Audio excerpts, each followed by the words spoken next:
Is it just me, or is it getting crazier out there? And I applied to 647 roles before I got one. Dating is such a game, and if you don't play it, you get played. The boomers on Twitter are all yelling about how no one buys starter homes anymore. We all want 5-bed, 5-bath houses as our first homes. And of course, everyone... If you're a Zoomer like me, or even a millennial, it's looking less and less likely by the day that you will ever own a home, find lasting love, work your dream job, or even get to retire. And it doesn't just feel that way. It's a statistical reality.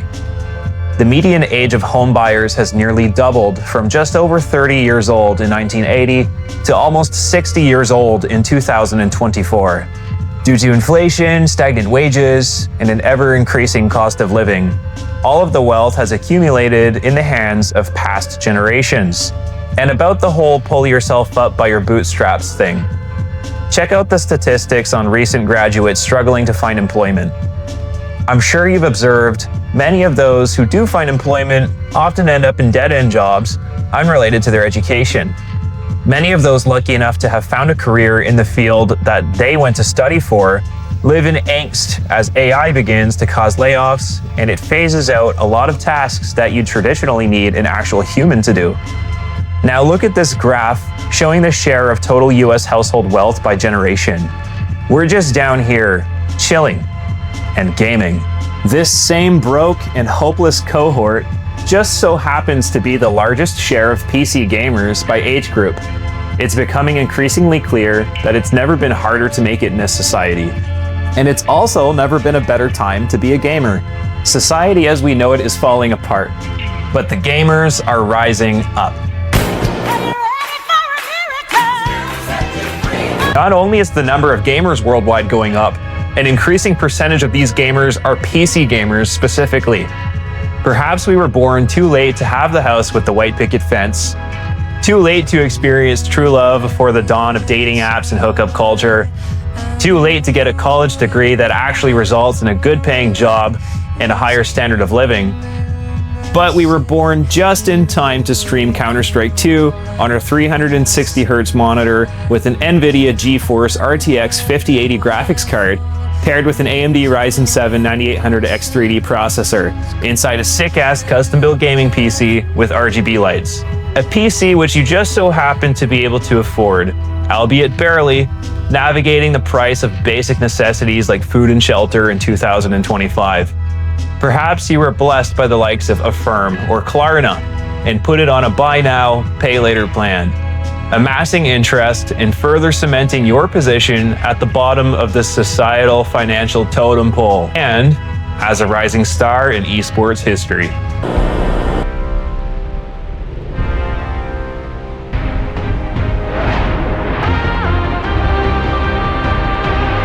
Since we're on the topic of giving up any hopes of owning a home and blowing all of your money on a sick custom gaming PC, if you happen to be in the Ottawa or Montreal area, you can consider committing financial suicide with us by purchasing a sick custom-built gaming PC delivered next day, like this one, or this one, or this one. It's got a really cool built-in hologram. Or you can choose any of these ones. And if none of them suit your taste, we do custom requests too. You're never gonna get to retire, so you might as well shop today at alexandriacustoms.ca. If you're still on the fence about splurging on a sick gaming computer, let's talk about how we're not only financially fucked, but we're also fucked socially and romantically. We all know by now that divorce is commonplace in our modern society and has been for a while. But did you know that ever since the introduction of dating apps, the number of people aged 18 to 30 years old reporting having been completely sexless in the past year is at an all-time high? 30% of men aged 18 to 30 are now reporting being sexless, and that's just the ones willing to admit it. Not to mention, sex as the goal of a relationship is quite a low bar to set. Good luck if you're looking to find true love and form a lasting connection in this climate where people treat prospective partners as commodities, where at the first sign of conflict you can just ghost the person and swipe on 1,000 new people to repeat the cycle of despair.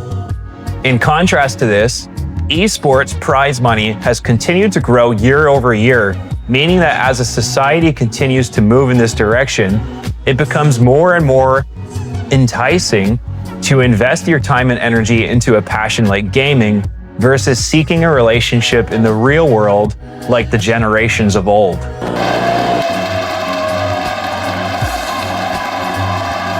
Many people would call competitive gaming or esports a subculture, but is it really when it packs this stadium for 2 days, 15,000 people? Basically, if you played a whole bunch of games, it was what are you doing with your life and why are you playing so many games? Go focus on something else. Whereas now, there's the beginning of it being thought of as a career or something that you could actually accomplish. Top esports players make millions and travel on international athlete visas. It's not just dating. Relationships of all kinds are stagnating, to say the least, and that includes friendships and even the social atmosphere at large. Day-to-day interactions out in public aren't the same as they used to be. The world used to be full of activity in what we called third spaces. Think shopping malls, church, arcades, places other than work or home where people would gather on a regular basis and a sense of community was formed. It used to be normal to just show up to these places and you'd likely bump into people you already know, and if not, you could more easily make new friends because the social environment wasn't cooked in the same way that it is today. Not only are there less people showing up to these places, but the people who are there probably aren't looking to make new connections in the real world. Approaching people to make new friends out in public now is out of the ordinary at best and outright creepy at worst. We've all been socially rewired to form our social circle online. Most outings are pre-arranged via a group chat or maybe a Facebook event, which leaves spontaneity and meeting others organically as a social taboo. So now that we're here, what do we do about this? Well, I'm just a guy who's trying to sell you gaming computers on YouTube, so you probably shouldn't take my advice. But here's a crazy idea. Why not just lean into it? Let's face it, the world's getting shittier. Some would tell you to just sit back and enjoy the decline. Preferably on an ultra-wide HD high refresh rate curved monitor from alexandriacustoms.ca. There's actually something to be said about opting out of the real world altogether and a system that works against you. Why stress to save and invest the peanuts left over from a hard day's work when inflation eats away at your hard-earned money? Why save for a house when you're actively being priced out by a government and an aging population who have been accumulating debts on your behalf since before you're even born, to pay for services you will never benefit from, and for endless wars across the planet that you have nothing to do with? To prop up a quality of life that is near impossible for you yourself to ever achieve, like it once was. Why not just get comfy? Why not just crack open a goddamn Mountain Dew?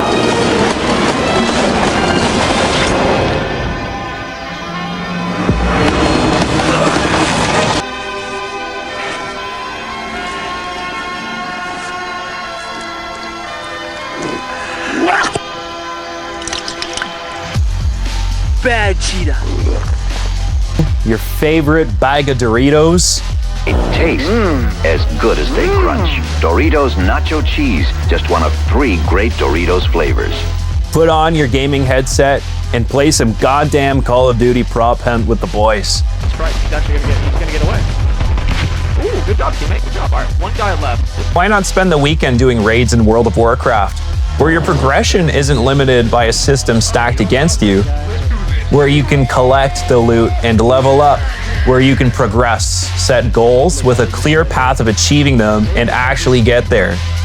In the world of gaming, your ELO, your rank, your level, your MMR isn't suppressed by a system stacked against you. If you want to rank up in League of Legends, you're limited only by your skill and your dedication, and sometimes your shitty feeding teammates. But you know the point I'm trying to make here. There's a reason why gamers are rising up.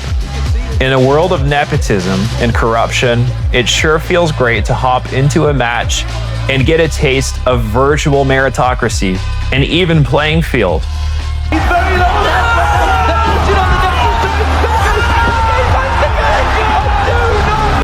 And forget competition for a second. Maybe you just want to escape. Maybe you're a single-player gamer, a Dark Souls kind of guy, or a Skyrim kind of guy who puts mods that make your AI companions sexually suggestive. Or maybe you're a Sims kind of girl.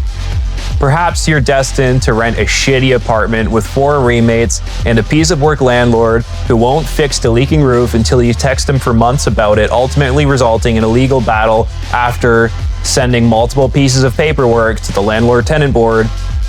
But at least you can have your dream house in The Sims, goddammit, with exactly the wallpaper you want, and maybe a cool vampire boyfriend or something. Wow. Listen, I know this video sounds pessimistic, but all I'm doing is identifying a real set of problems. A set of problems often overlooked or ignored by the institutions and the older folks who grew up in a different age. But you know what? I'm not actually a doomer, and I don't think the solution is to just give up on reality and binge video games all day for the rest of our lives. If you want my real opinion, with all the technology we've got comes a lot of opportunity. Our society really does have its problems, but as the old world fades and we start to inherit the world that's been handed down to us, we can choose to change things for the better. We can reflect on our experiences growing up in the internet age and teach our kids and their kids about the importance of real world experiences and real human connections. I think we're going through the growing pains of a digital age, and we're gonna have to be very deliberate about finding balance between the world of the internet and the real world around us. Of course, we can continue to enjoy esports, gaming, and whatever hyper-immersive VR experiences are coming down the road, without forgetting to create and participate in third spaces. Go to church, goddammit, or go to the mosque, I don't care. Or if you're an atheist, go read Richard Dawkins at your local library and then tell the book club about it. Go to your local coffee shop and bring all of your friends. Or maybe just try to make some new friends while you're there. Chat with your cashier when you're getting your groceries and ask how their day's going. Be kind to people, not only online, but in your everyday life too. Get together with your PC gamer buddies and have a LAN party. Does anyone even know how to do that anymore? How cool would it be if we bring back LAN parties? Just being there in the real world with real people, I think will help kind of bring back that nostalgia we have for a world we weren't even born into, where people met up in real life and did cool shit together. Let's not let go of the real world because we don't know what we have until it's gone. Let's find balance between the old and the new. Oh, and most importantly, everybody, go and delete Tinder from your phone right now.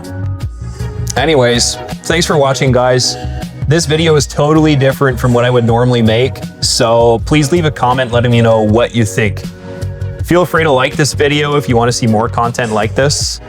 And if you're new here, please feel free to subscribe to the channel. I'm going to make a lot of sick PC gaming content. You're not going to want to miss it. Have a great day and see you in the next one.